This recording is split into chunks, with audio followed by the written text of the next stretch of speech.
A sharing of ideas is possible. Yeah, it has made that possible. We have discussions on the internet, on Skype, on whatever, all kinds of new technological things. And we can plan our actions, we can plan things. These are all positive potentials of what is possible now. The question always is, of course, who have access to all this? Do we all have equal access to all this? And that we will come to in a minute. There is also the political process. It is not something that went on by itself. It is not just the technology. It is not just markets which seem to grow up by themselves, but there is a political plan behind it. The goal of the economic model, the present economic model, of course, is to re-energize a capitalism, a capitalist system that had gone into crisis. There was all kinds of crisis, and now there was this big plan that this is what we have to do, this globalization plan. And then who are the actors?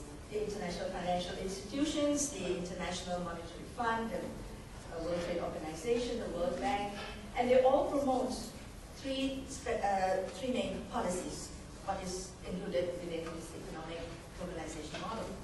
Liberalization, which means the removal of import taxes and tariffs for particular goods, so there is a whole negotiation, and certain goods can freely, or for less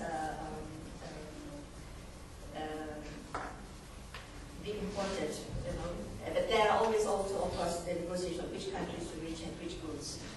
And privatization, the sale of government institutions and services to private sector. We all know the consequences of that when it comes to really basic infrastructure services like telephone companies, like the transportation, like health services, which become private, become not anymore being provided by the government, but gone into the private sector, and prices rise. Not everybody has access. And deregulation, that means the governments have very, just less to do, are not supposed to intervene, are supposed to let everything go to the market, right? Let the market forces decide. And what I call the political impact and of course coming together of the technological possibilities of advancing this plan, this globalization plan. What is the political impact? What happens then? And that's what I think should concern us, because I think even I don't, and maybe everyone does not really understand the finesse of all those trade agreements and all the things, but if we understand what is politically, we have the motivation to go and find out. What happens is that states collude with the transnational corporations and the international financial institutions. These are the ones, a very small group of actors, have power to impose policies. That's what we see. Governments are not able to determine their own economic policies. They're either not able, I say, or they choose not to protect the citizens. That is the question. We need to look into what other policies proposed internationally, what are our, here the Hong Kong government then, but what our governments are saying, how they choose to negotiate also certain rights for their own citizens and to protect. It's always a question. They are not able, they are really put under force, they are, they have no way, or they have a choice but they choose not to do it. Because there's no profit, they see no power, nor to go with the international trend.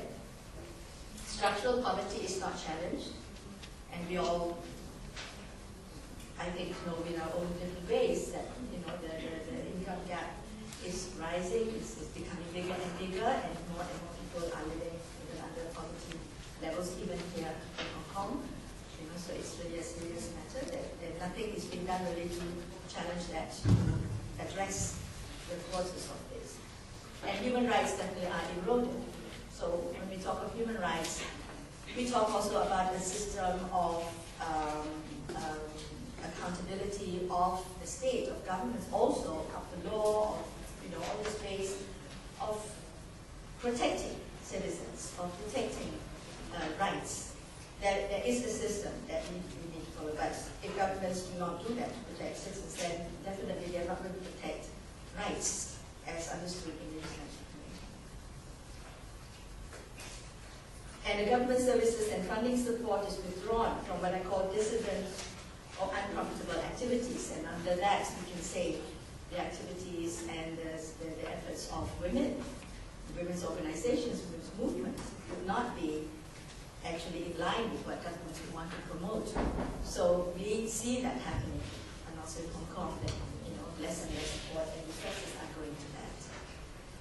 But that is a question that is also asked, where is it a new kind of colonialism? Again, it's a kind of a summary of what I had said. Power and resources in the hands of a very small number of players, and these are international business in the northern states, and of course the elites also in the south.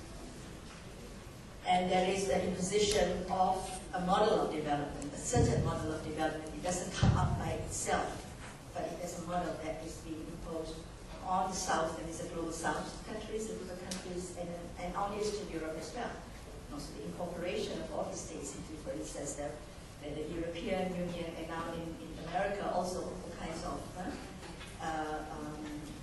cooperative partnerships are being formed, which are not real partnerships because there's still a very great difference in who has the power to make decisions.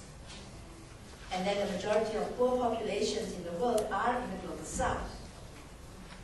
There's the debt, there's the whole question of having a debt to the north. But the borders of the south countries are forced open to trade, investments, but on the other hand, immigration is still remains very restricted. To get into the gender question then, women more than men have been adversely affected by all these processes. By the impact of the trade liberalization on the production as well as on the consumption. Women farmers who have to start growing cash crops, work, labor the whole day, but they cannot eat those crops. So they have not enough food, right? And then have to go to the market to buy them, things like that. So, so the consumption patterns again change. There needs to be money, which they don't have, so there has to be looking for work. How do you get cash? Because now you cannot just grow your own food. The cuts in the social services, as we said, in the social protection, through the privatization, through health, in education, all these things. The informalization of the economy. So the process also leads to more and more, less and less, let's say, formal work situations. It is more profitable to break up production processes, to make it what they call informal, and contract out, contract to and subcontract out to people who work at homes or in other very small places, so they don't have to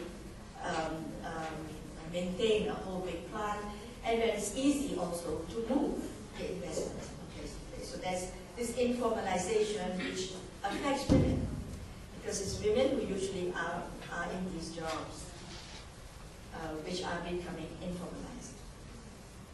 And then there is the recruitment into what we can call a migration industry nowadays. There's a whole growth of all kinds of actors in this migration process.